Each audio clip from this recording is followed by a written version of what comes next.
Here, I'm Terry Kimball, President and CEO here at the Chandler Chamber.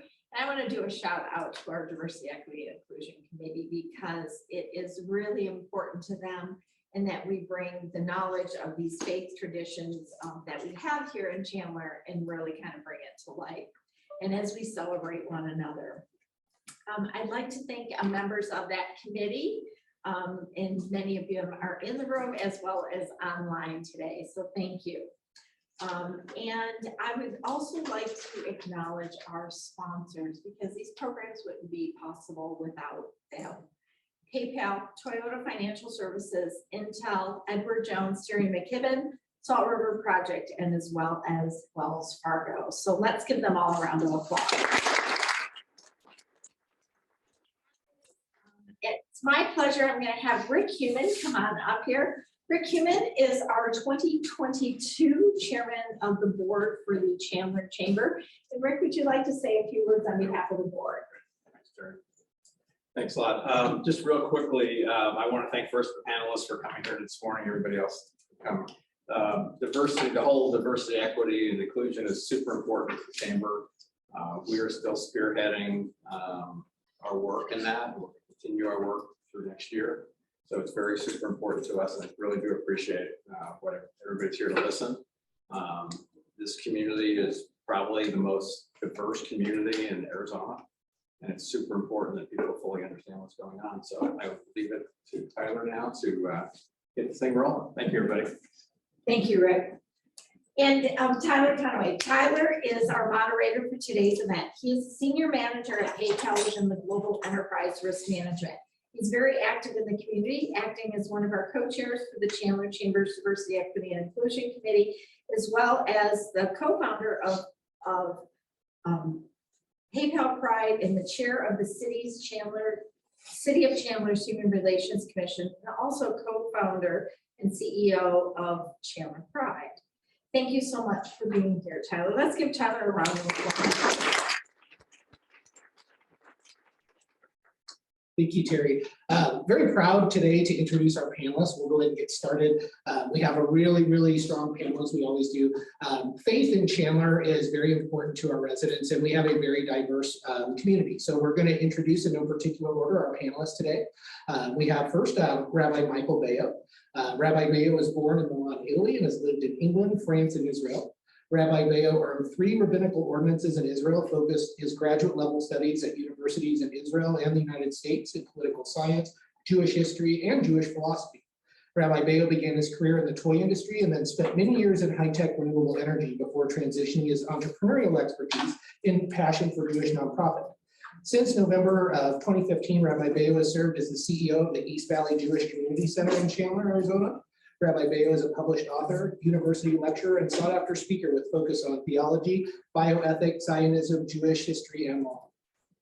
We are joined by Pastor Victor Hardy. Outside of his work with the Congregational Church of the Valley, Pastor Hardy is involved in the Chandler community heavily. He is the president of Chandler Men of Action, which is an organization that works to bolster African-American youth in our community. Pastor Hardy is also the executive director For Our City of Chandler, a network of faith-based organizations, nonprofit service organizations, and businesses in the city of Chandler. And up until this year was also a member on my own commission on the Human Relations Commission. So we thank you, Victor Hardy. Next, we have Peggy Schlesinger, a member of the Baha'i faith, who are followers of Baha'u'llah, glory of God in English. She became a Baha'i in 1973. The Baha'i faith does not have clergy, but she has served many years as the local spiritual assembly and elected as an administrative body. In her hopes to raise awareness of the importance of unity and diversity, she has served for our city of Chandler with the Chandler Diversity Advisory Group and Chandler for Change. She is also one of the organizers of the Chandler Baha'i Race for Unity annual event. We do have some information for that over at the table. Peggy received her Master's of Business Administration at the University of New Mexico. She moved to Chandler 27 years ago and worked for Intel as an enterprise architect until she retired. Next, we have Jane Andersen. Jane was born and raised in the Washington, D.C. area. After earning degrees in economics at Brigham Young, she worked in New York City as an investment banking analyst on Wall Street. and then for New York City Public and International Affairs Office for the Church of Jesus Christ of Latter-day Saints.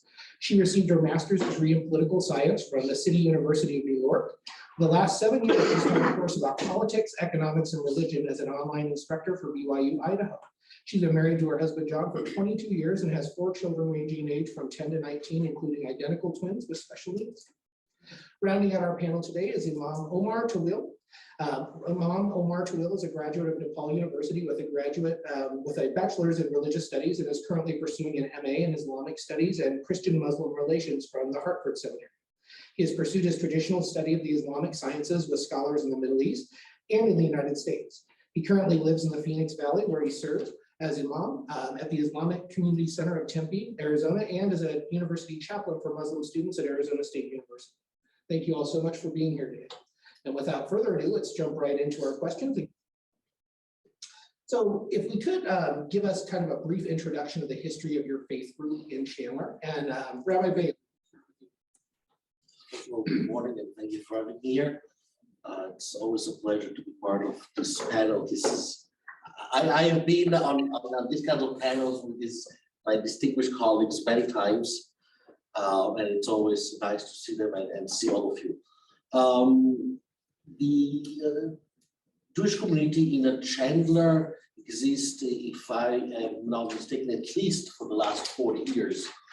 That is when they established a synagogue. First of all, the JCC itself exists in the East Valley since 1971, I believe, under a different name.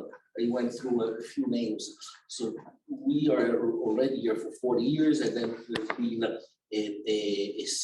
two synagogues, one in Chandler and one in Tempe, that have been here also for at least that long. So I don't know when the formal Jewish community started to establish itself in the greater Phoenix area, but I presume it's been at least 70 years. Outstanding. Very, very pastored history. Pastor Hardy. Good morning to everyone. How are you? I feel like I'm a pair of brown shoes in a room full of tuxedos. So just a brief history of the building that our church is in was built in 1990. We've been there ever since, so we're not going anywhere. The first sermon was given by Maricoy Payne at that time. So we've been here, we moved around between Tempe and here in Chandler. And once we had our settlement, a building, we've been there ever since 1990. Thank you. Thank you very much. Peggy. Again, welcome. I'm so glad to be here. Thank you so much. For me, I want to give you a little bit of history actually of the Baha'i faith, because it kind of gives you some grounding. Because it started in 1844 in Iran, which was then called Persia. Very early on, there were like 20,000 people who were martyred, killed in just really gruesome, horrible ways. But in 1894 was the first American Baha'i, and his name was Thornton Chase, quite an interesting fellow. As he mentioned, the prophet founder of the Baha'i faith is Baha'u'llah, which means the glory of God in English. And his son, Abdu'l-Baha, which means the servant of the glory, he actually came to the United States in 1912. Late in the 1970s, the Baha'i faith was established in Chandler. We don't have, as I mentioned also, we don't have any clergy. And so it's not like, you come and go find the pastor, the reverend, the rabbi, the imam, or whatever. But we do have a local spiritual assembly, and that was actually first established in 1978. During the 1950s to about the 1990s, there was a large number of people who became Baha'is. I mean, like it kind of exploded at that point in time. But one of the things that happens is when there's a lot of Baha'is together, they tend to kind of say, well, maybe I need to move for work, or maybe I have other reasons to move. But a lot of times they'll go to places where there aren't as many Baha'is. So we did have several people also move in that 70s timeframe. Currently, we have about 200 Baha'is in the Chandler community, some of which are Iranian because of the fact we had that persecution back in the 1800s. Well, that persecution continues. They're not killing them quite so gruesomely, but they're trying to wipe them out. So we've had several people from Iran come, and they are settling in various places around the world because the Baha'i faith is actually in over 200 locations. But some of them have lived in Chandler. Very much. Jane? So members of the Church of Jesus Christ of Latter-day Saints originally came down in the late 19th century to establish, colonies as they moved westward. In Chandler, they kind of started off from Mesa and moved down to Chandler. Over time, we have grown into a population of about 17,000 members of the church in Chandler, about 35 congregations, 15 buildings. We also have adjacent to all high schools, something called a seminary building, in which our high schoolers receive the Bible and other religious writings. And so we are kind of everywhere and keep growing as people move in to the city. And we love the city of Chandler. It's something, community service is something that's been instilled in us. I was just counting on for City Day. I think we were 1/3 of the participants were from our church. And so we love our communities in which we live. We're actually, and I don't know if you know this, organized geographically. So we don't choose what time we go to church or what congregation we go to. It's just based on geography. And because it's a lay ministry, meaning we don't have paid ministers, you have to go at that time or else the church wouldn't function, basically. So it's a great opportunity for us to go to church with the people we live near. We consecrate our time together and get to know whoever's in that neighborhood. So we love Chandler. Thank you. And Imam Tulil? Assalamu alaikum, everybody. Peace and blessings be upon you. The history of Muslims and Islam in the state of Arizona actually goes quite earlier than most people would expect. Has anyone heard of Hajj Ali? There's actually a statue of him, I believe, in courts on the border of California and Arizona, and he was actually a Hajji, which means he had done the pilgrimage. He was from Syria, and he was actually hired by the US military and cavalry to see if they could adopt camels into the cavalry to go through the western deserts of America. Didn't work out because the camels and the horses kept fighting each other and there was a lot of disability. So they scrapped the whole idea, but nonetheless, there's actually some folkloric poetry and kind of legends surrounding the figure of Hajj Ali in the state of Arizona, and there's a very big memorial for him on the western side of the state. So it goes all the way back to the 19th century. However, when you see a really substantial amount of Muslims coming to the valley, you pretty much have the 1950s and onwards, with the first two mosques being officially recognized and built in the 1980s, particularly in Tempe, and one in South Phoenix near South Mountain. As Muslims continue to come by studying at ASU for graduate studies, for doing postdoc research, or even becoming faculty members, many of those students ended up staying here, building more mosques and even expanding throughout the valley. I would say probably as soon as, or as early as about 20 years ago, most Muslims in the valley were focused in Phoenix and in Tempe, but had thus since spread out through the Chandler-Gilbert area, to the extent that there are now 4 mosques within the Chandler-Gilbert area, kind of clustered together within about 10 to 15 minutes of each other. And you do have in Chandler, I would probably say over 10,000 Muslims alone, not withstanding the rest of the valley community, but just in Chandler itself. And they do have businesses, they are doctors, lawyers, professionals, and they also are opening other nonprofits, social services, humanitarian relief, as well as religious organizations and places of worship. Thank you very much. I think moving on kind of in light of what we do this year, want to understand a little more about the important holidays for your faith. What kind of celebration activities take place? I think we always want to join in and help promote those. Pastor Hardy, let's start with you. What are some of the most important holiday traditions for you? Well, the most important holidays for our churches, Easter and Christmas, because that is the birth and death and rising of Jesus Christ, whom we believe in adamant. So those are the two most that we celebrate. We also talk about within our as a Congregationalist as being with the heritage of or Thanksgiving as we call it now, because this church came over with the on the Mayflower with pilgrims, and so therefore we were the first ones who started Thanksgiving. I know everybody has their own history about who started it, who was the first ones, and was it natives or whomever it was.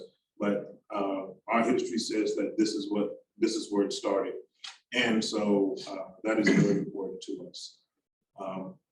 But the two that are most important to us are Christmas and Easter, because that is the basis of our religion and as to who we are. Very much. Peggy? Again, I feel like I have to give you a little background. In the Baha'i faith, we have our own calendar, and it is a solar calendar, so it's got the 365.25 days, except ours begins on the vernal equinox, so the first day of spring. But it turns out actually a lot of calendars had started that way. We have 12 holy days, of which 9 our work is to be suspended. So just so you know, 9 holy days work supposed to be suspended. So for all the employers. We have 19 days of fasting. And this is from sunrise to sunset. This is a time of kind of spiritual reflection and kind of recognizing and realizing, you know, all the gifts that God gives you and where you kind of fit in the universe. So that kind of helps center you, if you will. We have another holy day, which actually there's 12 days. It's the 12 days of Rizwan. Rizwan means paradise. So this was the time when Baha'u'llah declared his mission, and it was kind of an interesting story where he's actually on an island in the middle of the Tigris River, right there off of Baghdad, and he's being exiled again because the fact he was a prisoner most of his life. But this is the time when he declared his mission and said that he was a messenger of God, and so that's called the Festival of Festivals. Now, there's only 3 holy days within that of which work is to be suspended. So we also have a Yamiha, which is because of the fact we have 19 months with 19 days. If you multiply that out, you get 361. So we have these 4 to 5 days left over. And so this is our time of gift giving and visiting families and providing service to those who are in need. This is right before the fast. So you got this celebration, and then we've got the fast, and then we start the new year. And we had our most recent celebrations were the Day of the Covenant, which was November 25th, and the Ascension of Abdul Baha, which was November 27th. And so that was his 100th anniversary of his passing. And most of the things that we like to eat.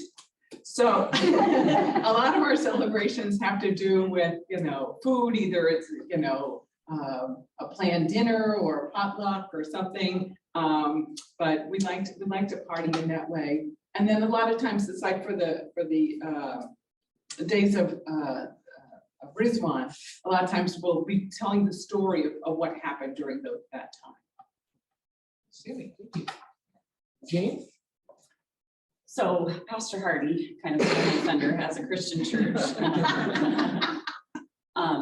Obviously, Easter with its incumbent resurrection and Christmas time are absolutely the most holy days to us. Personally, having a child who is blind, cerebral palsy, epilepsy, I am so excited to meet him fully as he will be one day. And so for our family, Easter overshadows everything. But we usually celebrate that in a very traditional way as other Christian churches, with music and with song and lots of food. We also like lots of food. We also do something every Christmas, which anyone can go on and do. It's called Light the World. It's a calendar, and it has suggestions for something to do every day just to bring light to the community. For instance, tomorrow the calendar says, Jesus taught us the true definition of loving our neighbor. Have a conversation with the neighbor you don't know well. And so every day there's an activity that children or families can do. We believe in community. And I would say maybe another thing, and I mentioned, I think this last year on our panel, something we do every month. So it's not necessarily a holiday, but every first Sunday of the month is called our Fast Sunday. So we go without food for 2 meals. We take the money that we would have used to prepare those meals and donate it to assist those who might be in need. It's a challenging thing, especially for children. So we kind of build up to that as time goes on. But I will tell you personally, as I experienced that opportunity to go without food and kind of temper my body's needs, I can tap in better to my spiritual needs. It's a time of reflection and prayer. And so that's something that we do every month. But again, the central figure in our church is Jesus Christ. And so that is mainly what our celebrations are about. Thank you very much. Imam Jamil? So we have 2 divisions of what we would consider holidays or days of celebration. There's some things that are religiously inspired, and then there are things that are culturally inspired, depending on where Muslims are from. And because Muslims are from all over the world, they tend to have very different instances that they would highlight over others. So for instance, when it comes to the religiously inspired holidays, there are 2. There is one that is quite seasonal, or they're both actually quite seasonal. The first one is the month of Ramadan, where Muslims take an entire month to be fasting from before sunset, so at the time of dawn, all the way until sunset. And if it's in the summer, then it's a very long day, so be patient with the Muslim co-workers. They have not eaten, they do not drink, even water, and they even refrain from any sexual gratification as a way of disciplining the desire and focusing on one's spirit and one's capacity to improve. The whole idea of Ramadan is that if I can refrain from our most basic biological needs and desires, then what am I capable of throughout the rest of the year? I'm capable of quite a bit. If I can refrain from food, if I can refrain from water, especially in the heat of Arizona, and if I can refrain from any sexual impulses, then my capacity to improve either mentally, physically, or even spiritually speaks volumes throughout the rest of the year. So it's seen as a way of empathizing with the poor and those who have less, but at the same time, it's a recognizing the capacity of the human individual within at the same time. And then after the month of Ramadan, there are about 3 days that are considered the celebration of breaking the fast, right? 1 month of fasting, and it's like, now it's like, no, actually religiously, you're not allowed to fast. Not for at least the first day of the celebration. Some people, they like to start fasting other days because it's like, man, I just done a month. I can lose probably more weight. I could probably, you know what, some people even feel that it's a healthier way of living. You know, a lot of dietary, models that are coming out right now that are having a lot of scientific research behind them is intermittent fasting, where people restrict caloric intake for quite some time, and a lot of the health benefits that come from that. So for instance, my father, who's, edging up on 60 years old, he will celebrate the 1 day and not fast after Ramadan. And then immediately he'll go into something that is a recommended fast called the 6 days of Shavuot, which is the next month. And he'll do it immediately. He's like, I'm already used to this, so I don't want to tease myself with eating all this food and then having to do it again later on. I might as well just go with the discipline and knock it out of the park. So that's the first seasonal type of thing. Ramadan itself is not really seen as a time of celebration. It's more of a time of commemoration, which is commemorating the day or the time, the month in which the Quran was revealed to the Prophet Muhammad, peace and blessings be upon him, and all prophets who came before him. So you have that element embedded within a lot of Muslim practice, which is religiously inspired. The second one is the Hajj season. Many people know Hajj as, the Mecca of this and the Mecca of that. Well, this is the Mecca of Meccas. So you have, outside of COVID, about 4 to 5 million people who attend the pilgrimage annually that do come from all over the world. Within COVID, they were still able to maintain the rituals, but they restricted it to local residents only, people who tested negative for COVID. And within the, within the last Hajj, they were able to only open it to people who were vaccinated, but also limited it to residential locals only. They did not open it for the international community because they were being very practical. So after the 10 days of Hajj rituals that are performed in Mecca, there is a second celebration, which is actually commemorating the day that Abraham was commanded to sacrifice his son But God obviously wouldn't ask that of a prophet. It was more of a test of submission. And indeed, it was the sacrificial lamb that was taking the place of the son of Abraham. So after the Hajj season, Muslims all around the world sacrifice an animal to give to the poor. Traditionally, what Muslims do is that they will give 1/3 of whatever meat is collected from that animal, and they would distribute it to the poor, preferably the more desirable portions of the animal. And then secondly, they will give 1/3 to their local neighborhood. They will spread it out because sometimes we assume that our neighborhood is filled with wealthy people like ourselves or people that are on our social status, but this is to remove the assumption that you may think poor people are over there, but poor people might be right next door. So you give 1/3 of the animals that are sacrificed, the meat, and even the hides and so on and so forth, to your neighbors. And then 1/3 is actually meant to be for your family and extended relatives.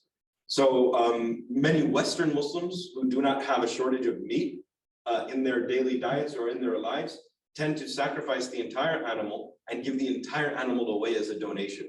And this is something that can be quite of a logistical nightmare here in the United States, where a lot of people come to the mosque with literally a truckload of meat and they're like, what do I do with this? Find a fridge, find a food pantry. I have a few places that you can go to, and then you distribute it on your own. So those are the two religiously inspired. Then the rest are very cultural. There is a commemoration of the month of the birth of the prophet, where he was born in and he died. There is a certain calendar, New Year's, like the Chinese New Year's calendar, which is culturally inspired. The Persian Nowruz New Year calendar, which is also culturally inspired, that many Muslims will take very seriously. But again, it's more local to Persian influenced cultures, which is actually quite extensive in the Muslim world.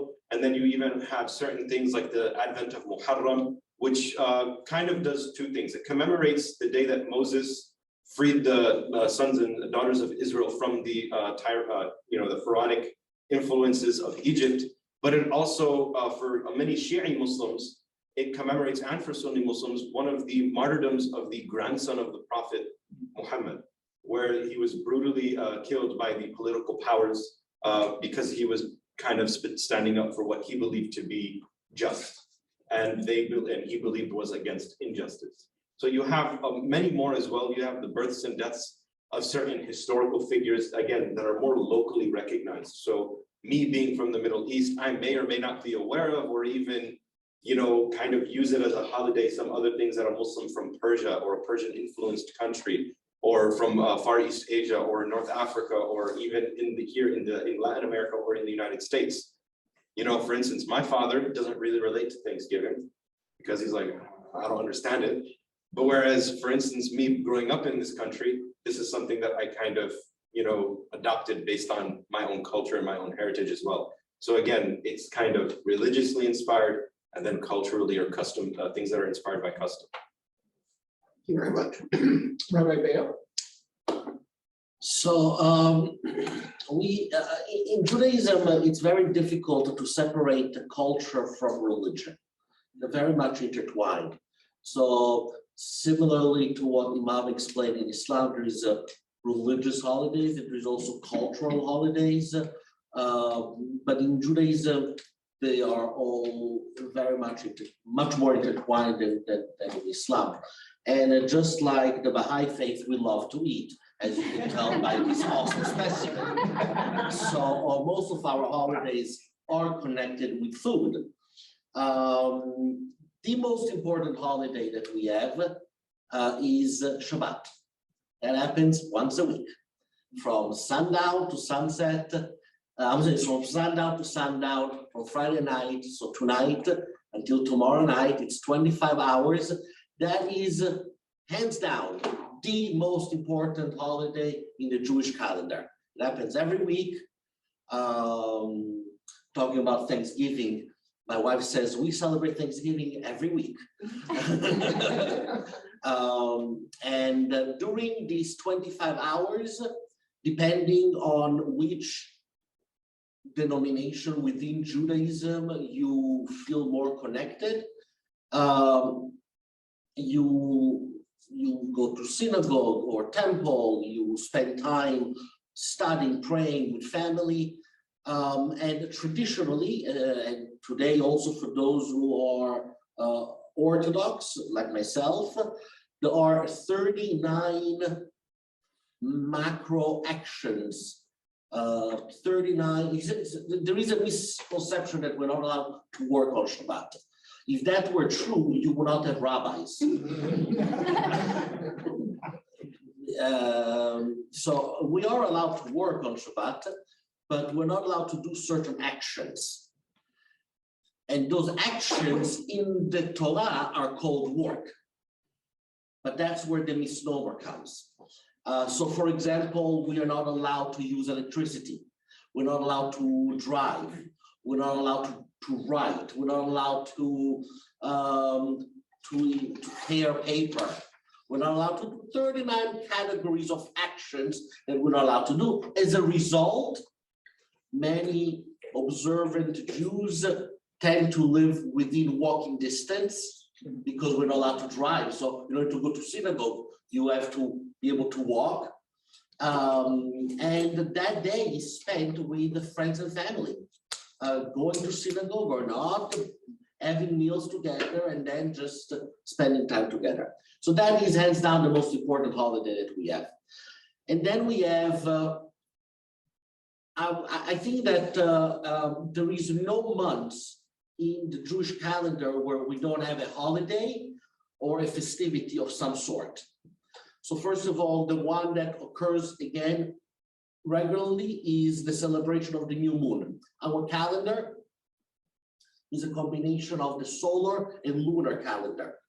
In Islam, it is only lunar calendar. That's why Ramadan can fall a different season according to the Gregorian calendar. Sometimes Ramadan is in the summer, sometimes it's in the winter.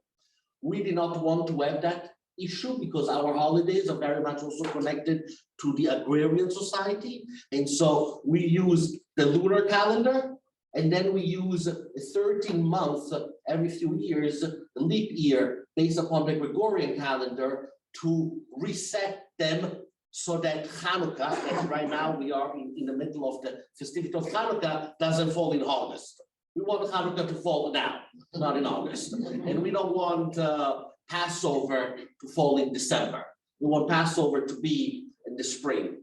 So in order to avoid that, we use both sun and moon calendars. And so we have festivities like celebration of the moon every month. We have Hanukkah, which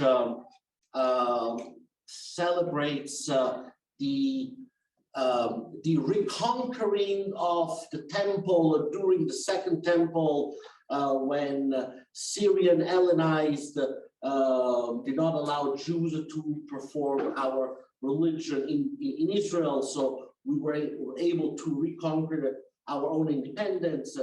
Shavuot, let's go backwards. Passover. It's also a very important holiday, which is we celebrate, as Imam mentioned, when God, through Prophet Moses, saved the Jews from Egypt. So that's Passover. 49 days after Passover, we received the 10 Commandments. So that's a celebration of Shavuot.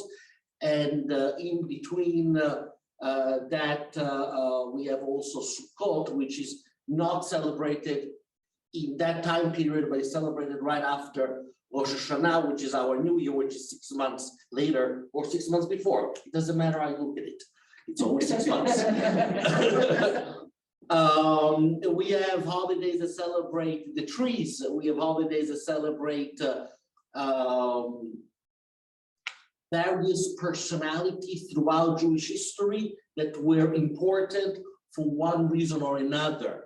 So we have a certain fast that we do in commemoration of certain important people, to honor them or to emulate what they did. We have a celebration called Purim, which is falls around the time of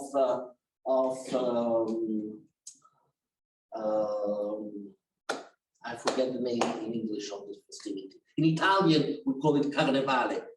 Around it's Mardi Gras. Yes, thank you. But nothing to do with Mardi Gras.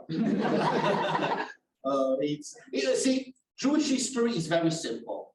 And I'll tell you the secret Jewish history, and then I'll end with that. They came to kill us. They did not succeed. Let's eat. So all of our holidays, or almost all of them, have to do with somebody tried to kill us. They were not able to. Let's eat. So Purim is another one of those. Purim is a story that when a large part of the Jewish population was in Persia, there was a bad king that wanted to kill all the Jews. Then a miracle happened through Queen Esther, and we got saved. And what do?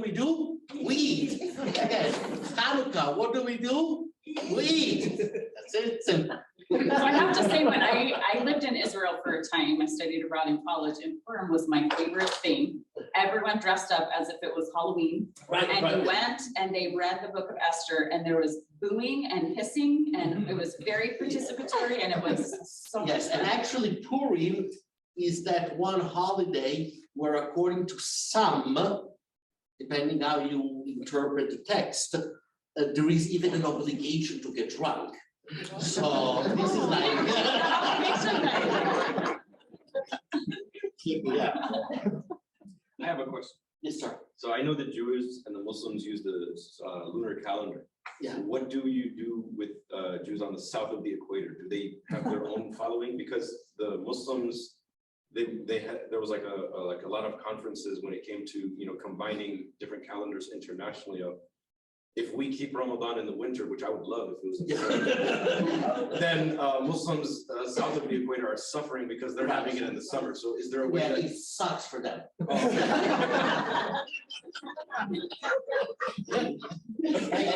And the reason is that when the calendar was established, because the calendar that we have today was established about 1,500 years ago. Okay. So there were no Jews living on the other side. And So you so, recommend your congregation don't move south? right, so you're there, you know, listen, you went to Australia, you went to New Zealand, you know, suffer. You should just do what we do. Our fast is in the spring. So in the Southern Hemisphere, it's in the fall. Oh, So it kind of like balances it out a little bit. It's good. So love to come together today too, as we kind of talk a little bit more about our traditions and what our faith is about. Use this opportunity to dispel misconceptions. So what are some of the biggest misconceptions about your faith? Peggy, start with you. One of the misconceptions about the Baha'i faith is the Baha'is believe everything. And one of the reasons for that is the fact, if you were to boil the Baha'i faith down to two words, it's unity and justice.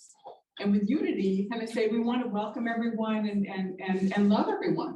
However, we don't actually believe in everything. But I think that a big part of this comes from the concept that we do have the concept of progressive revelation. So we do believe there's only one God, and the God has been sending messengers over time. And the messengers, they know everything, but it's kind of like if you're in second grade, you know, and your teacher knows calculus, but you're not going to learn calculus because you're not ready for it. So God has sent messengers over time to give us those messages. And I think that there's actually some, hopefully we keep progressing. So with that, though, I think there's some examples, because in fact, basically we believe that Abraham, Moses, Jesus, Krishna, Buddha, Zoroaster, Muhammad, I can't remember if I already mentioned Jesus, the Baba and Baha'u'llah are all manifestations of God, that they are messengers who sent these gave us more information and direction of how we should live. But if you think about it, Moses kind of brought the concept of law, and we really didn't have that idea before that time. And he kind of put things in order and said, you know, this is how you should live your life. And I would suggest Jesus kind of refined that in the fact that he said, well, actually intention is a big part of, you know, are you following the law? So we kind of, you know, made it a little bit more clear of, we need to not only think about the law, but also intention, not to say that you're not thinking about intention. But, and I would suggest also in Islam, is an example of where the manifestations came and tailored it to the culture. Muhammad came to some pretty difficult folks who were warring tribes and such like this. And it's pretty miraculous that he was able to pull them together and for them to recognize that they should be a nation. And all of the messengers brought the concept, of course, that there's only one God and that there are certain ways that we should operate. So with that though, if you think about it, the messengers of God have been the most influential people in the world. Their messages have endured. And that I think is part of the part that's really important for us.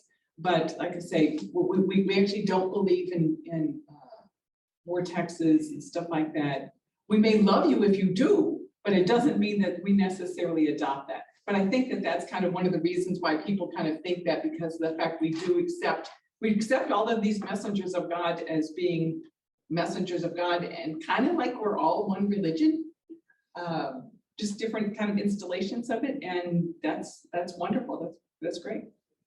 Thank you very much. Jane? So this is a pretty easy one for me. I think the common misconception is who we worship. And so the name of our church is the Church of Jesus Christ of Latter-day Saints. And so it's pretty clear to us that Jesus Christ is central to our worship. But over time, there's been some confusion. We absolutely believe the Bible to be the Word of God. In fact, we have a 4-year rotation in our Sunday school portion of our meetings where we go through and study one text per year, and next year's Old Testament, which I am so thrilled about because having lived in Israel and lived in Jerusalem, it's dear to my heart.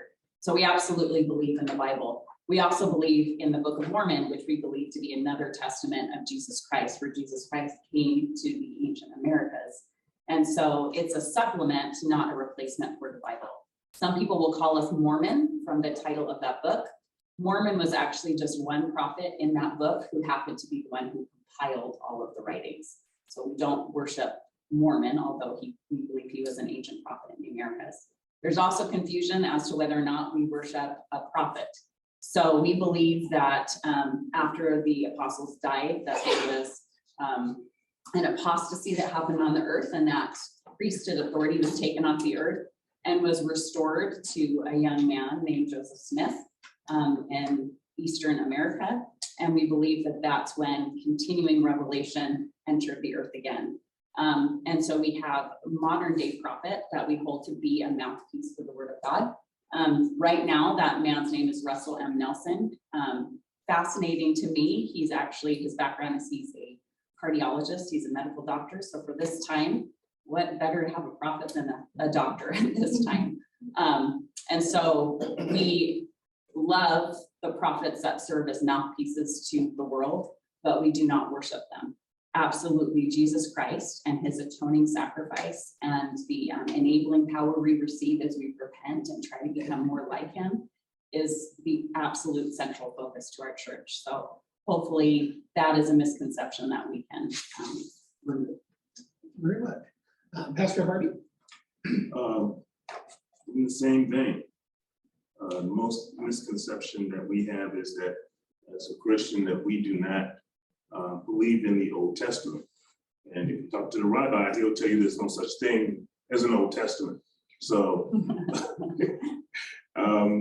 but that is the biggest misconception, that we do not go back in history and to look at what had happened to the Jewish community and other communities, that we do not adhere to why we have Jesus Christ. Everybody always looks at, well, Jesus Christ said this, and so therefore we take these things out. Jesus Christ spoke from what is considered to be the Old Testament. He spoke of the history of the Jewish community. So therefore, what we are hearing is Jesus Christ adding on to what has already been said. He's telling us that, you need to do more than just this. You also need to think about what you're doing and how you're doing it. And we always get into I know that some churches have this thing of which, you will never find the Old Testament within their churches. That is impossible. It's just like with history. You cannot take away what is already historically written. It's just impossible to do. So therefore, we have to make sure that our history within our religious faith goes along with what we're doing now, and not just say, oh, we're doing this because of tradition.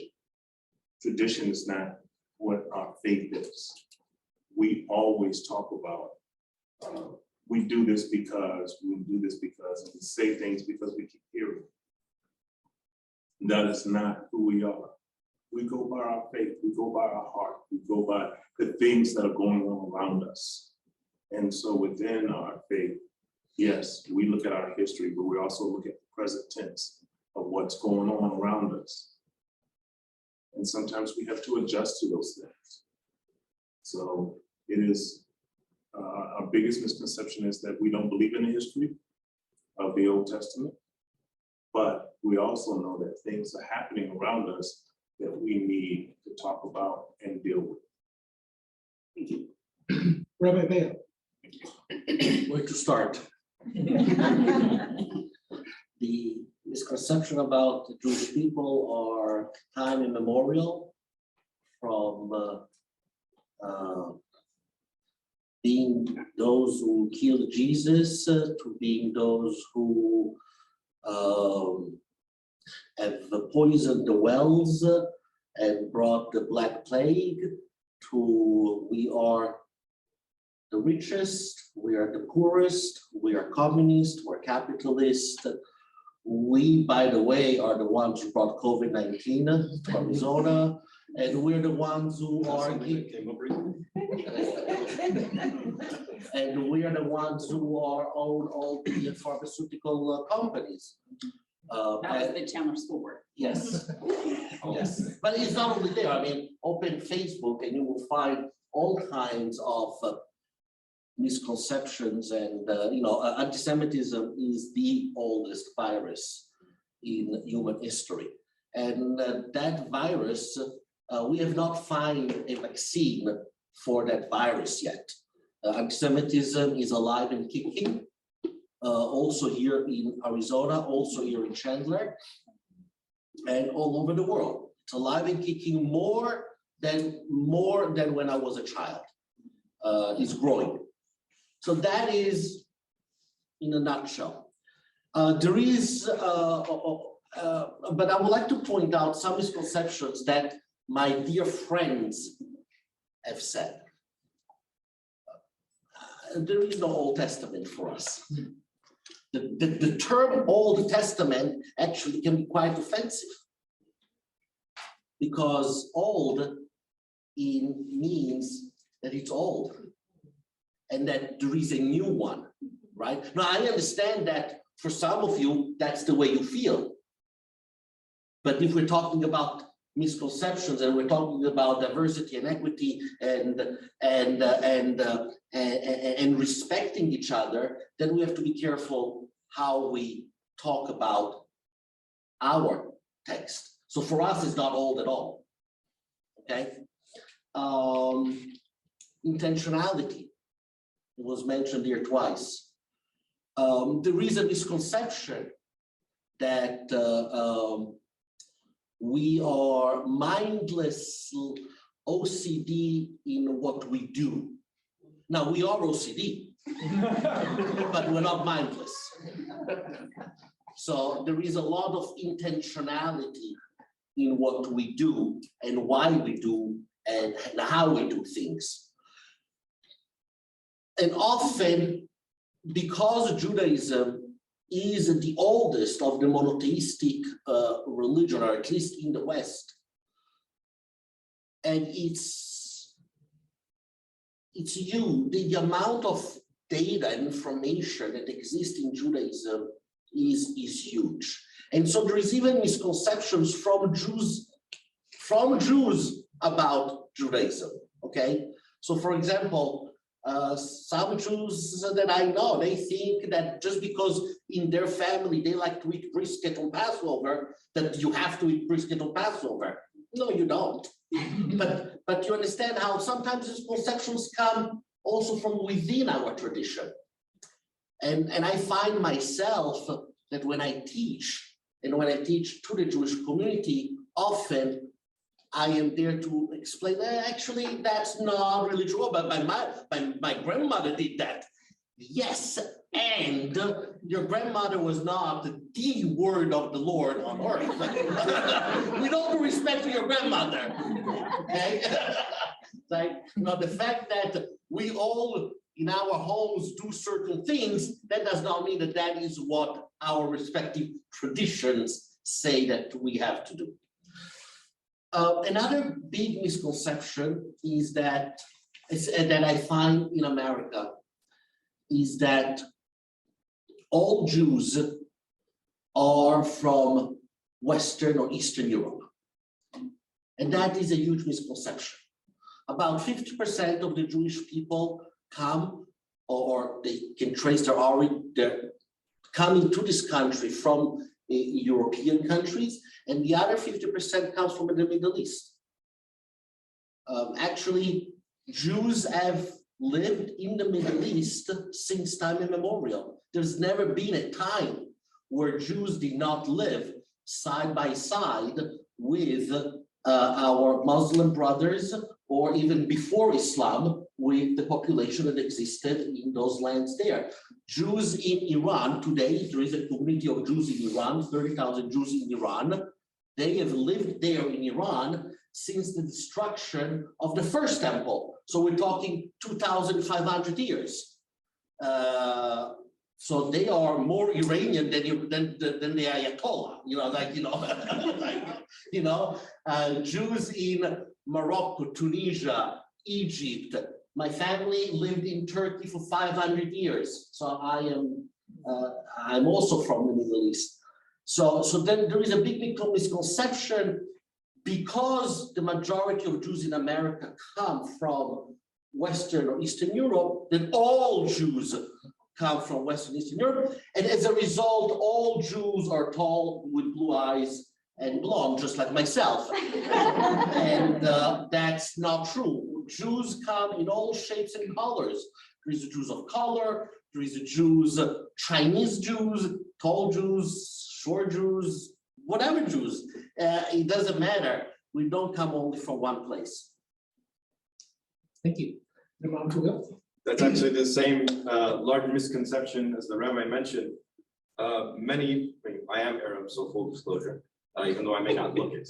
I am from the Middle East, but many people think that Islam is an Arabic religion, and therefore it is a religion of Arabs. Whereas if you actually look at the statistics, Arabs are a minority amongst Muslims internationally. Those who are Arabs and Muslim make up around 18% of the global Muslim population. You will find more Arabs in Africa, you will find more Muslims in Africa, you will find more Muslims in Eastern Asia and Southeast Asia. Arguably, you may be able to find an equal amount of Muslims within Europe that are indigenous, meaning that they are not immigrants. And you will also be able to find a great amount of Muslims in South America as in North America. For instance, at our Islamic Community Center, we have about over 80 spoken languages. There is no one area that Muslims are from. They are global, they are international. And one of the biggest reasons behind this is that this is why there's no imagery in Islam, because it sometimes does act as a hindrance in maybe allowing people to feel or to associate that Islam belongs with a certain image of a certain type of human being from this corner of the earth or that corner of the earth, and so on and so forth. So it is very decentralized in terms of who is Muslim. There is a great number of Arab, like he said, Jews who come from Arab cultures. You know, you have Sephardic Jews who are still living in Yemen, Iran, Morocco, Tunisia, and you will even see videos of Jews in the synagogue saying the most common phrase that people know of Muslims, Allahu Akbar. God is great. When they celebrate their holidays and when they sing their music, they will speak an Arabic tongue. So like Christians, Muslims do not belong to one ethnic group. They are international, truly. And the biggest Muslim countries are actually Asian. Number one being Indonesia with over 200 million Muslims. And I guess you could arguably say India and Pakistan. So you could say that they're two nations, but if you go back before 1948 or 1947, they were one nation. But that is probably the biggest clustering of Muslims in the entire world, which would probably be India, Pakistan, and even parts of Eastern China, which are now, undergoing occupation. The Uyghur people, or the Uyghur, the very Central Asians that are very well known as having also been participated with the Mongol horde. They ended up becoming Muslim. That area is probably the most densely populated Muslim area in the entire world, with well over 400 million Muslims, easily. So there are 1.2 billion Muslims. Close to about 40% or maybe 35% of Muslims are within maybe 3 countries. Chinese Muslims are actually a great number as well. Humble estimates, anywhere from 35 million to more accurate estimates of about 120 million, right? Going, it's difficult to account for it because of the Communist Party restricting any religious identification or registration of, or even a census of that. So I think that's one very big misconception. Another very big misconception that I see, particularly amongst religious communities, is that although we are very similar to other Abrahamic traditions or other religious traditions as well, there are also many differences. One thing is that Islam, I would say, particularly the Sunni sect of Islam, is inherently decentralized. There is no authority that is binding upon anyone other than what is mentioned in the Quran or what is mentioned authentically of the Prophet. Everything else is considered dhanni, speculative interpretation. And although I am an Imam, I'm only an Imam so as long as the community sees me as the Imam. If I have an ethical scandal or a question of my morality, the one way that I get removed is there's no one above me that fires me or that gets rid of me, it's that the community rejects me. So it's really decentralized in the way that authority lies where the believer has trust. So if someone trusts a particular scholar, they know their specialty, they know their knowledge, they know their ethics and their morality, they will follow that individual. But if it contradicts their reasoning, then they don't have to follow that particular scholar anymore, and there's nothing to it. The only thing that they are bound by is religious scripture and authentic prophetic reports, right? And that's subject to a whole other category of skepticism itself. But nonetheless, it's very decentralized in that way. And this is very important because I'll take an example with the Arab Spring. There was a very popular scholar in Egypt who was celebrated the world over, particularly because he was a polyglot. He spoke like 15 different languages and was able to relate to many Muslims internationally. He said something that kind of supported a military justification to kill civilians within the revolution in Egypt. Almost instantaneously, that man was almost cast aside universally by Muslims as being a puppet of the state. And he went from, I guess you say, being one of the most influential and looked up to scholars in the Muslim world internationally, to being condemned by almost everyone around the world except for a pocket of followers who still remain loyal to him in Egypt. And it's pretty much the government figures, right? Because they like what he says. So this is how it generally works. One last thing that I also wanted to mention is that Muslims, just as they are on an ethnic spectrum, they're also on a practical spectrum in regards to how they devote themselves to their faith. You do have Muslims who view themselves as, I am Muslim, and it's something that just comes to me because of my parents.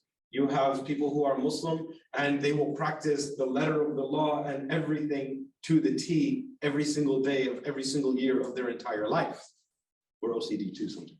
Right? So you will have this spectrum, and then you'll have everyone in between. You'll have people who will show up only on the holidays. You will have people who will show up only on Fridays. You will have people who will show up multiple times a day to the mosque.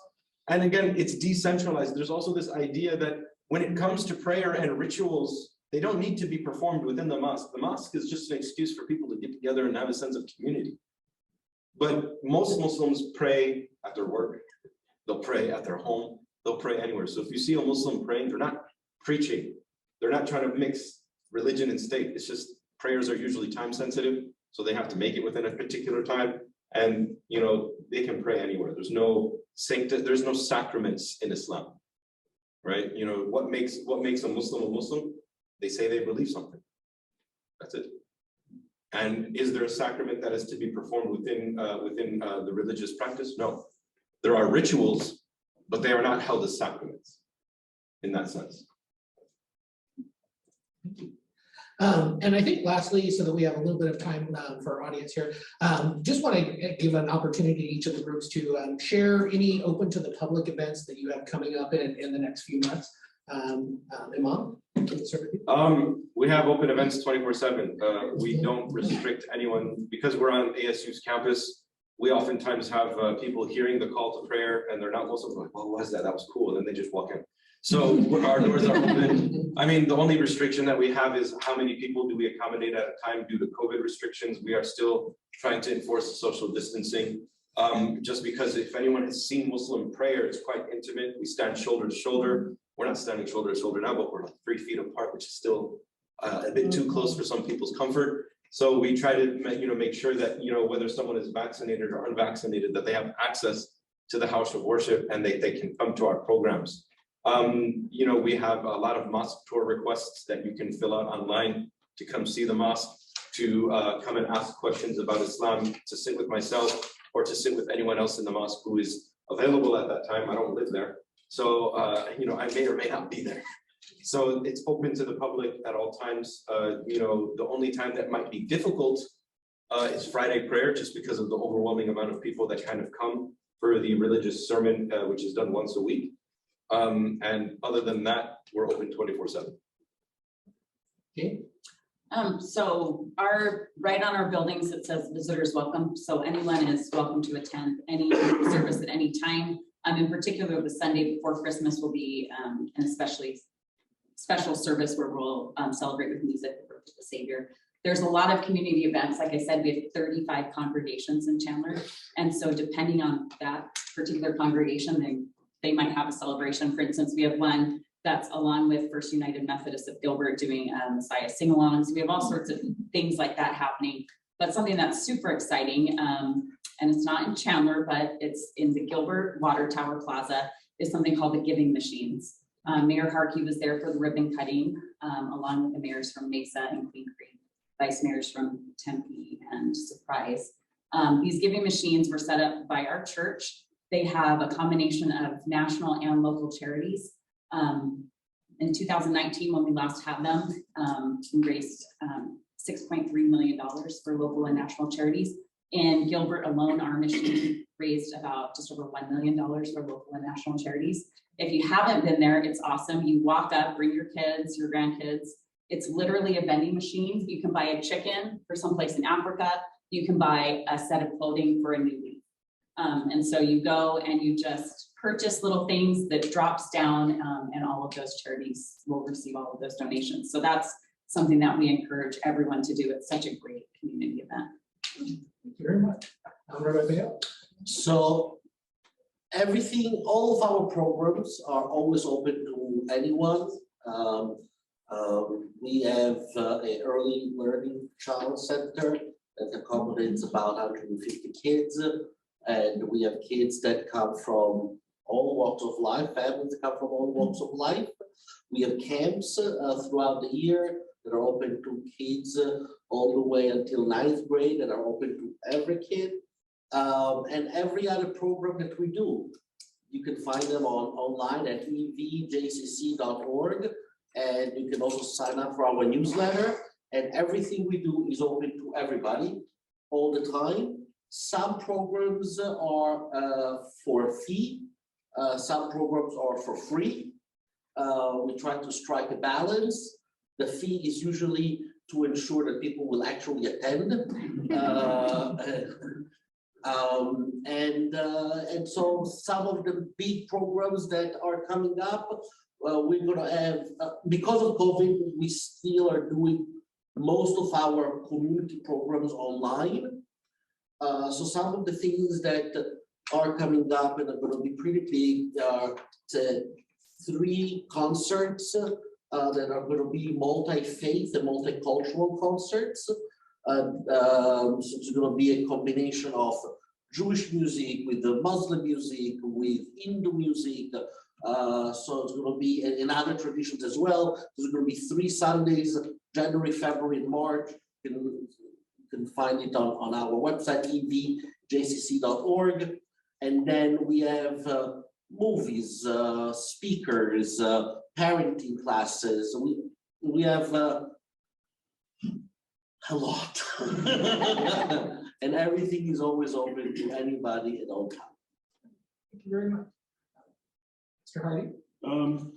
We're just like everyone else, our doors are always open to anyone who wants to walk in.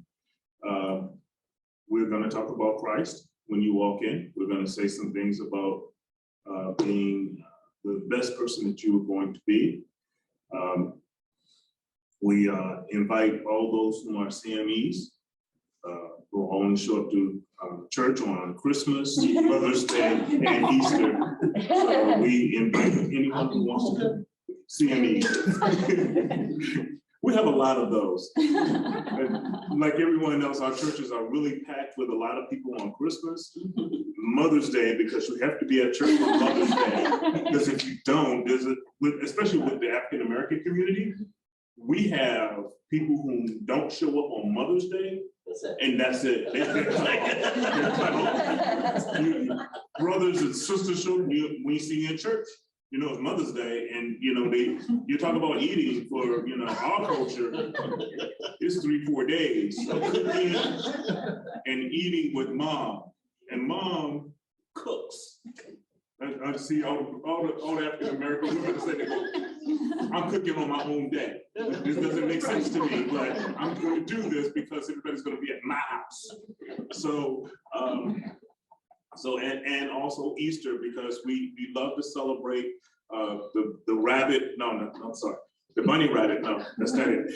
We love to celebrate Easter because of the rising of our Lord and Savior Jesus Christ, and so those are the times in which our churches are really full. But we also have other things that go on right now in the season of Advent, in which we talk about the coming of Christ and how he came as a babe and how he will come back again. So we celebrate that with candles. And I have a very small church. So we have maybe 20 to 25 people that show up. But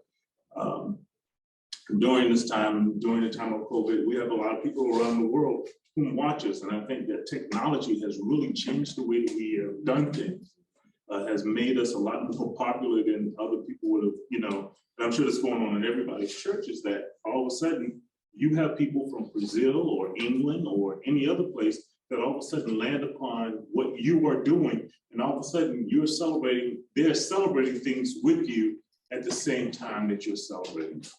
So anytime, and I'm sure that everybody is saying the same thing, we all want you to come to our churches, be a part of, and reminisce into, and celebrate mom and dad. Well, dad sometimes gets a little, and celebrate whatever religion that you have, that you believe in. We want you to be comfortable in coming to whatever you want to be. Our biggest thing is that we are separated. One person said the biggest thing that the devil wants us to do is to separate ourselves away from each other. And we use the church to do that, because we separate white and black, Jew and Gentile, and other things that go on. And the more that we separate ourselves from each other, I'll be passing the plate later. The more that we separate ourselves, the evilness that comes within us is even more prevalent. So, to everyone that's here, and I'm sure that the next people will say the same thing, our doors are open. Come inside and be the best person that you can be.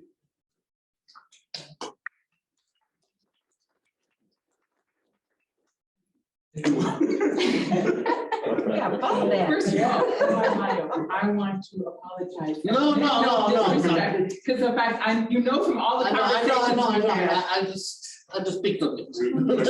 That's why you moved back, just in case. Good thing there's glues on these things. Actually, we have an upcoming event, next week, next Saturday, that I'm inviting you all to, which is called the Race for Unity. It's a fun run. I will tell you, you do not have to run. I do not run, I walk. So you can walk. I'm gonna be there. No, I don't run. But the whole idea is to promote the concept of unity, inclusion, love for all peoples, recognition that we are all one human family. And the importance of the elimination of prejudice. If we want to move forward as a global society, we have to do that. We have to get rid of the anti-Semitism. We have to get rid of the other prejudices that occur. So you kind of say we have to do that. And so this is a time to actually kind of celebrate that. I will point out that this is also right next to the United Nations Human Rights Day, which is this event is the Race for Unity is going to be on Saturday, December 11th, 9 to noon at Willis Junior High School, which is 401 South McQueen Road. So I tell you this, so you can put this in your little day timer. I don't think people use the word day timer. Anyway. But it's hopefully an opportunity for us to come together and celebrate diversity. It's a free event, so everyone's included. If there is going to be though a fundraiser for the American Diabetes Association, and the reason why we picked that charity is because of the fact people of color tend to be disproportionately affected by that disease. So we want to help support getting solutions to that. We also have, in addition to that, remember, Saturday, December 11th, Willis Junior High. But in addition to that, we also have various spiritual devotionals. And this is not just to come and say Baha'i prayers, but rather for people from all religions to come and say prayers and have spiritual discussions, and particularly about things that are affecting us right now. So this is something that's open to everyone. We do have one that's specifically on racial enmity. That's every the second and fourth Saturday of the month at 11. And we have a local spiritual assembly sponsored devotional, and that's the first Saturday at 8 a.m. And you can find this information at chandlerbaha'i.org. And for those who don't know how to spell Baha'i, B-A-H-A-I. And so we also have junior youth empowerment program, but I don't have any particular information about specifics on that. But the idea behind that is to try. To me, being in junior high is a terrible time. I'm just sorry. I think it's the worst time in a person's life. But if the idea behind this is if you get the junior youth to recognize that they're worth something, that they have an ability to serve, that they have ability to do, good and moral things, then it can affect their entire life, regardless of their religious affiliation. It can improve their life, and so that's the goal of that program. Tyler, can I add one thing? One thing that I think a lot of people know about in the community is something that our church called it was a gift to the community called Just Serve. So this is an opportunity for any nonprofit to go on and post needs that they have, and then for the community to go on and find opportunities to serve. Likewise, we are starting another gift to the community. It's a Facebook and Instagram page called Be a Light Chandler. And so the idea behind this is to post about specific congregations, faces of faith, good news moments, and community events. And so, if you're interested in that, we are sending out representatives from our church to go out and post, about different congregations. The idea is we want to strengthen the interfaith community in Chandler. We feel like if like-minded individuals come together, that is going to be, as Pastor Harvey said, the best way to combat evil in the world is to unite with all that is good. And there's so much that unites us. So Be a Light Chandler, if you want to go on and like that today, that's a way that we're hoping to strengthen the community as well. Is that like a Facebook thing or is it Facebook and Instagram? Facebook and Instagram. Be a Light. Be a Light Chandler. That was a lot of information. Really appreciate the panel coming together today. And we'll open it up at this point to any questions from the audience. Okay, well, thank you, panelists. This is phenomenal. Thank you.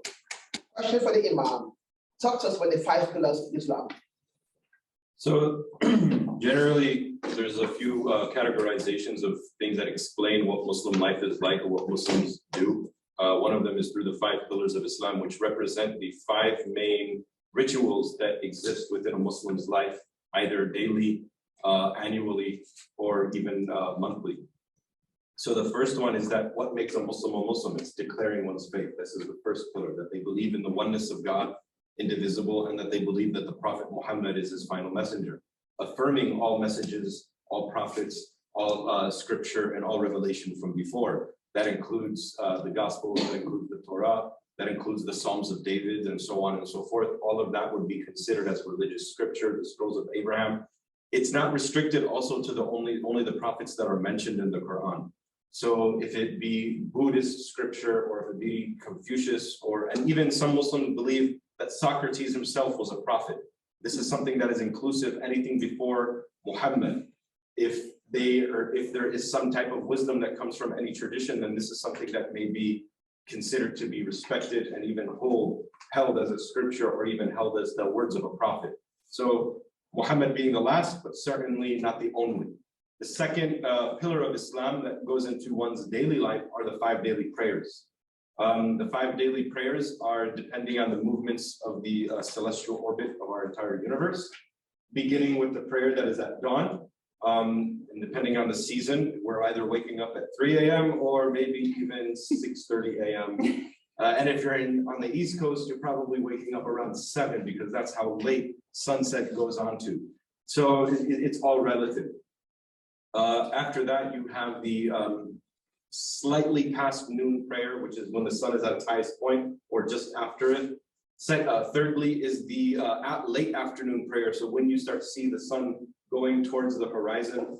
Fourthly is the prayer after sunset. So after the sun dips below the horizon, and you have that beautiful Arizona sky that everyone likes to take pictures of and pull over on a 1-lane highway and the entire population of that zip code. That's when the prayer starts, and it ends once the color or that hue of the sun is gone. And that enters the time of the 5th daily prayer, which is Isha, or evening time. And each of them are done within certain time zones, or time, not time zone, what is the word I'm looking for? Time periods. The most sensitive of them being the one at dawn and the one at sunset. Because once the sun rises, that prayer time is done. Once the sun, once the hue is gone, or the color is gone from the sky, that prayer time is done. What does one do if they miss the time of prayer? Well, they pray it and they make it up. Less reward, less blessings, but nonetheless, they fulfill the command that is in the Quran. Thirdly is the Zakat, which is the almsgiving. I guess you say the most relatable term that many other traditions know is tithing, although it is what it is utilized for is very different. Zakat is 2.5% of the savings of people who qualify to pay zakat, which is a certain threshold of money. One has to have the equivalent of about 85 grams of gold of wealth stored, of assets, right? Of immediately liquidable assets, not including real estate that one lives on. So they take the equivalent of, I believe, about $5,400 or more, and they pay 2.5% on that, and they give it to a trustworthy humanitarian organization to then redistribute it to the poor. Once a year? It's once a year, annually. This is annually. This is not charity in Islam. This does not make one a generous person. This makes one reinvigorating their local economy. Charity is what we use to build mosques, pay my salary, et cetera, et cetera, et cetera. But that is not a religious obligation nor a religious right whatsoever. The mosque, for instance, that I work for does collect zakat, because we do have a lot of social services and a lot of financial assistance programs that we have available to people within the valley. And I cannot collect a salary from that. That would be considered immoral. The masjid cannot use those funds to expand or to renovate. That would be considered immoral. And Muslims are incredibly paranoid about who they give this money to and where it goes, to the extent that we have to do a monthly update to anyone who's donated their zakat to the mosque as to where this money has been going. Everything is tracked. And usually most people do give it to humanitarian organizations that do distribute it either nationally or internationally. Many Muslims I know actually take that money and they distribute it themselves. For instance, there are many very wealthy patrons in our mosque who will oftentimes ask me, who'd you come across this week that needs help? Connect us. And they end up doing it, obviously, no names attached. In Ramadan, unfortunately, there's this man who every single night slaps an envelope in my hand and says, give it to someone. And I'm just like, don't put this burden on me. Like, what if I forget? But it comes to a point where I then have to notify, because it is part of his zakat. He likes to give it in the month of Ramadan, and he dispenses it throughout the whole month. I then have to notify a group of people, and I have to include that in the books of where the money is coming into the mosque. Also for IRS reasons, we don't want to get in trouble. Anyhow, so that's the third pillar of Islam. These are rituals that Muslims perform. This is considered an act of worship. And I just want you to imagine for a moment, if Elon Musk, Bill Gates, Jeff Bezos, and Warren Buffett paid, because I know they try to play games with their salaries versus their net worth, not a tithing on their salary, but 2.5% of their hoarded wealth, would hunger exist on this planet? Would student debt exist? Maybe you guys got loans to pay. Would student debt even exist? It wouldn't. Just 2.5% of hoarded, untouched wealth annually. So just to give a more tangible experience of it, if my salary, and it's not $100,000 a year, I'm doing it because I'm bad at math and this is easy, and my expenses throughout the year are $90,000, and I have saved $10,000. I'm above the threshold of $5,400, therefore I'm obligated to give 2.5% of 10,000. If at the end of the year, even though I have a nice salary of 100K and my end savings are less than $5,400, I am qualified to receive zakat, not to give. Although I know many people who are in that situation, they still don't take it. They're like, I'm good. I'm living a good life. Like, I don't need your financial assistance. So that's zakat. The fourth ritual is the month of Ramadan. These are considered to be obligations upon Muslims. For instance, an overly performing or devoted Muslim may fast days outside of Ramadan, but the Muslim who's doing the bare minimum will fast the month of Ramadan. And then finally, you have Hajj, the pilgrimage, which is very conditional. Man istata'a ilayhi sabila, as is said in the prophetic report, that anyone who is capable of doing so. Capability is subject to many different circumstances: financially capable, physically capable, or circumstantially capable. For instance, a very personal friend of mine back in my hometown of Chicago was incredibly wealthy, but was unable to go to the Hajj despite that, because he had a mother who was terminally ill. He could not leave, nor could she accompany him for 3 weeks to travel and do something quite vigorous. She did not have that capacity. Unfortunately, he met his untimely death before his mother, right? But he was unable to go out of filial piety, servicing his mother, which is also a command in our religion, to the extent that the Prophet says paradise is at the feet of the mother, not the father. So paradise is beneath the feet. But it becomes something that's very integral, right? So this is something that this young man lived and died upon, which was servicing his mother, because there were no uncles. His father passed away when he was young. There was no family in the United States. All of his family was overseas, and he was not able to visit them. So this was something that is very conditional: physically capable, financially capable, and circumstantially capable. So this is the 5 pillars of Islam. These are things that Muslims do daily, annually, and possibly throughout for the rest of their entire life. So these are practice, and these are the bare minimums, right? And there are Muslims who don't perform them as well. Like I said, Muslims are on a spectrum, right? Muslims are on a spectrum, just like every other faith tradition and every other cluster of human beings anywhere on the planet. Thank you. Right, well, we are right at time. I wanted to say thank you again to our all-star panelists for being here today, sharing a lot of information about the faith traditions. 5 minutes for the other panelists. We will. Any further questions, you can come up.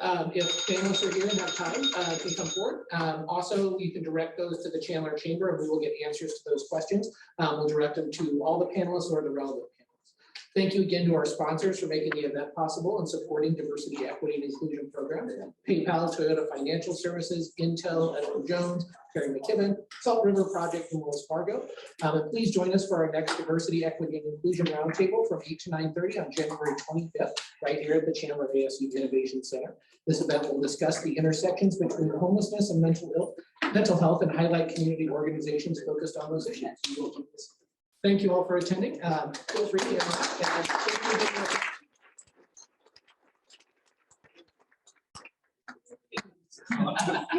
I was looking at it. I'm tracking my iPhone.